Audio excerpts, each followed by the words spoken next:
Let's now examine how to create bar graphs with matplotlib. To see how to do it, we're going to compare the populations of the 10 most populous countries in 2007. As usual, we're going to use countries.csv.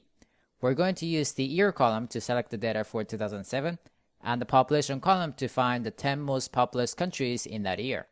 I'm now going to dive into a demo to show you how to sort a pandas data frame with the sort values function and how to create bar graphs with matplotlib's plt.bar function.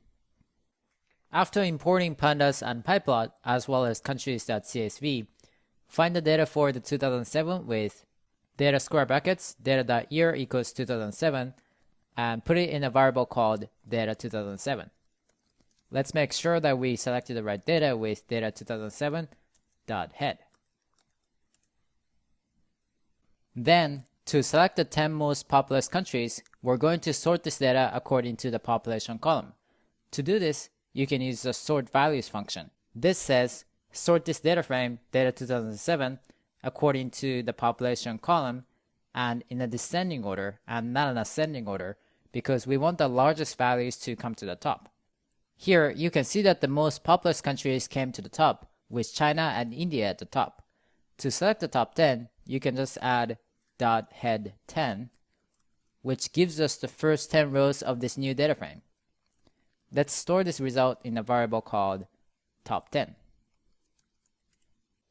To make a bar graph of populations of these countries, we'll need to first call range of 10 and store it in a variable called x.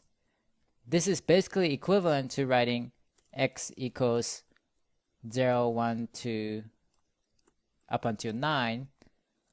So range of 10 is similar to a list with the elements 0 through 9. Then you can create a bar plot with plt.bar x, top 10.population. This says plot bars with their position specified with x or 0 through 9 and their heights specified with top 10.population. Show it with plt.show. As you can see right now, this graph doesn't have any country labels. We can add them with plt.xtext x, top 10.country, rotation equals vertical. The first argument in xtext, in this case x, specifies the coordinates of the labels that you want to place, and the second argument, top 10.country in this case, specifies the actual strings that you want to show. Rotation equals vertical means that you want to show these labels vertically instead of horizontally. To make this graph easier to read, let's divide the populations with 1 million or 10 to the power of 6 so we can see the populations in millions instead.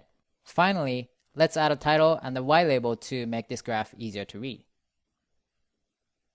Looking at this graph, it's now easy to compare the populations of the 10 most populous countries.